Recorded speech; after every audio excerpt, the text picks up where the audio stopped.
प्रणाम फ्रेंड्स। मैं Kavita soul journey and soul path family में आप सभी का स्वागत करती हूँ और दिल से अभिनंदन उन सभी डिवाइन सोल्स का जिन्होंने आज पहली बार हमारी सोल फैमिली को ज्वाइन किया है। फ्रेंड्स, वीडियो के आरंभ में मैं आपसे अनुरोध करना चाहूँगी कि आप प्राणायाम और ध्यान को अपने रोज के रूटीन का एक पार्ट बनाएं। इससे न केवल आपके शरीर बल्कि आपके मन को भी स्वस्थ रखने में मदद मिलेगी। माय ब्यूटीफुल सोल्स, आपको सिर्फ अपने जीवन से रोज़ आधे घंटे का समय निकालकर आपके अपने जीवन की सुरक्षा के लिए लगाना होगा। इसके साथ ही आप ये अफर्मेशंस भी बोल सकते हैं। I am very powerful soul, I am a very pure soul. इससे ये होगा कि आप अपने जीवन में सिर्फ पॉजिटिविटी को ही अट्रैक्ट करने के लिए अलाउ कर पाओगे।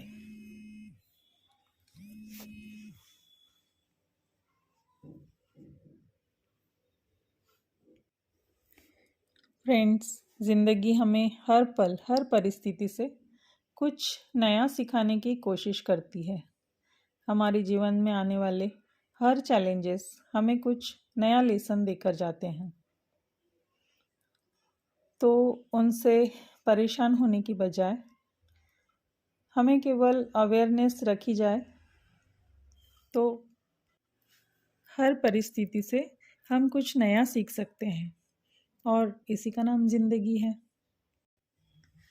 फ्रेंड्स, धर्म आपको केवल मार्ग दिखा सकता है, परंतु ध्यान को अपने कर्म में उतारने का काम आपको स्वयं ही करना होगा। माय डियर, अंतस रूपांतरण का मूल आधार ध्यान ही है। केवल यही एक सरल मार्ग है जिससे हम अपने जीवन में बदलाव ला सकते हैं और अपना जीवन बेहतर बना सकते हैं। और ध्यान या प्राणायाम तो हर धर्म के व्यक्ति कर सकते हैं, बल्कि हिंदू, मुस्लिम, सिख, ईसाई, जैन या बौद्ध, ये सब तो धर्म नहीं है। ये तो केवल जातियाँ मात्र है। इन्हें धर्म नहीं कहा जा सकता। इस धरती पर धर्म तो केवल एक ही है और वो है मानवता का धर्म।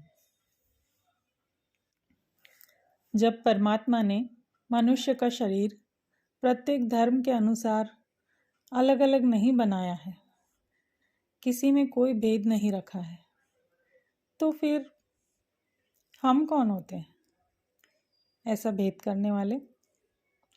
और फिर धर्म तो कभी भी विभाजन करना नहीं सिखाता, बल्कि धर्म तो सबको एक ही डोर से बांधे रखने का नाम है। हम देखते हैं इस संसार में प्रत्येक मनुष्य के जीवन में सबके अपने अपने दुख होते हैं। प्रत्येक मनुष्य दुखी है, चाहे वो अमीर हो या फिर गरीब हो, पर सबके अपने अपने दुख होते ही हैं। पर आप सुख या दुख की परिभाषा कैसे करोगे? क्योंकि स्वास्थ्य की अहमियत तो सही मायने में एक बीमार व्यक्ति ही बता सकता है, और पैसों की कीमत एक गरीब ही लगा सकता है जिसे 2 वक्त की रोटी भी मुश्किल से ही मिलती हो। और एक नेत्रहीन व्यक्ति ही जान सकता है कि आंखें कितनी कीमती होती है। सही सलामत हाथ पैरों का मूल्य भी वही लगा सकता है जिसके हाथ पैर सलामत नहीं होते। पर ये सब जो हमें मुफ्त में मिला है, क्या इसके लिए हमने कभी परमात्मा से शुक्रिया अदा किया है? कभी इसका ग्रैटिट्यूड पे किया है? नहीं ना। बल्कि हम तो जीवन में थोड़ी सी परेशानी आते ही बहुत सारे ऐसे लोग होते हैं जो परमात्मा से कंप्लेंट करने लग जाते हैं। सारा ब्लेम भगवान पर ही डाल देते हैं। परंतु हमें जो सुख मिला होता है उसका धन्यवाद करने की ज़रूरत किसी को भी कभी भी क्यों महसूस नहीं होती? हर परिस्थिति को जो हमारे जीवन में आती है उसे एज इट इज़ स्वीकार करना, इसे ही हम सुख कह सकते हैं। और परिस्थिति से विपरीत की मांग करना, वही हमें हमारे दुख का कारण होता है। जैसे स्कूली डिग्रियां लेकर हम व्यवहारिकता नहीं सीख सकते, वैसे ही शास्त्रों का अध्ययन, पूजा या भागवत सुनकर हम कभी भी अपने जीवन में कोई बदलाव नहीं ला सकते। वैसे तो हम रोज़ पूजा करते हैं, प्रार्थनाएं करते हैं, पीढ़ी दर पीढ़ी हम ये सभी धार्मिक कृत्य अपनी अपनी समझ के अनुसार करते ही आ रहे हैं, परंतु हमारे जीवन में कभी कोई बदलाव नहीं आते। हमारा स्वभाव, हमारे व्यवहार में कभी कोई परिवर्तन घटित नहीं होता। हम जैसे होते हैं वैसे ही रहते हैं, जैसे जन्मते हैं वैसे ही आखिरी सांस तक, अंतिम सांस तक रहे आते हैं। हमारे जीवन में कभी कोई क्रांति घटित नहीं होती। फिर ऐसा क्यों होता है? क्योंकि अनेकों जन्मों से जो संस्कार हमारी आत्मा ने ओढ़ रखे हैं, उसी के अनुसार हमारा स्वभाव तय होता है। और हम जो रोज़ पूजा और प्रार्थनाएं करते हैं वो बहुत ही ऊपरी तल से करते हैं, केवल शरीर के तल से, क्योंकि हम सब यही समझते हैं कि हम केवल शरीर है, और तभी तो हम अपना पूरा जीवन सिर्फ शरीर की ज़रूरतें पूरा करने में ही लगा देते हैं। और बहुत सारे लोगों का जीवन तो बेसिक ज़रूरतें पूरी करने में ही बीत जाता है। फिर शरीर के उस पार के तलों को जानने की कोई ज़रूरत भी नहीं पड़ती कभी।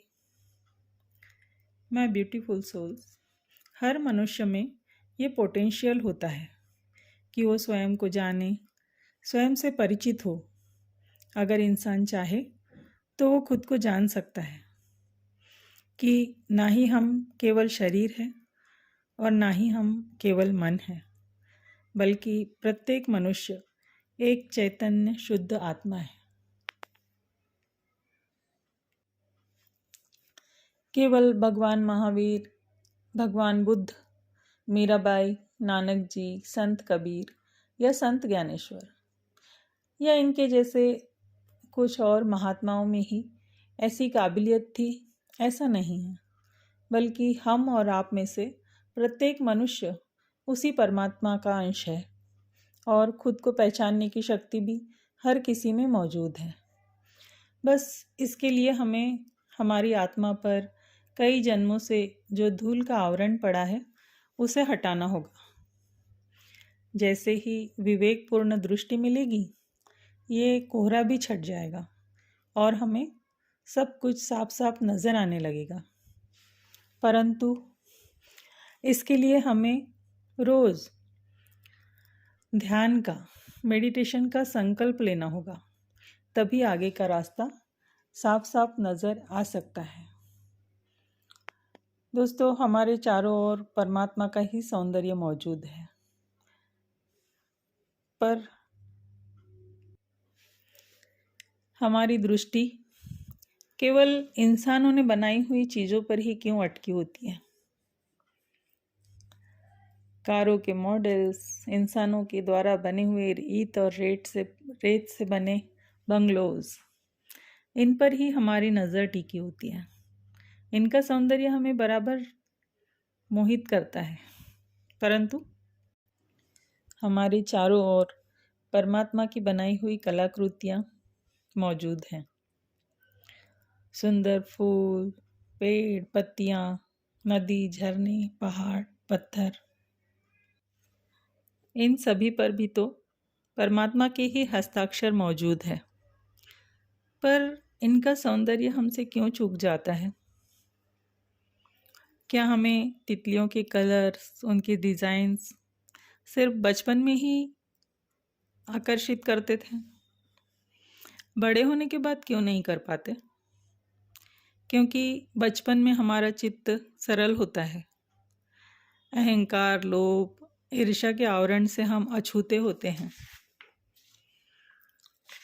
और जब ध्यान से, मेडिटेशन से हमारा चित्त शुद्ध और सरल हो जाता है, तब हमें नई दृष्टि आती है और हमारा अंतस रूपांतरण हो जाता है।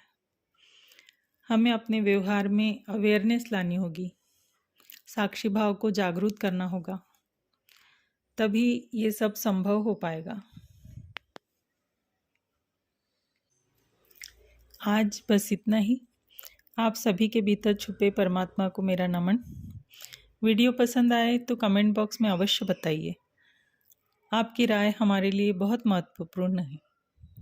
Thank you so much dears.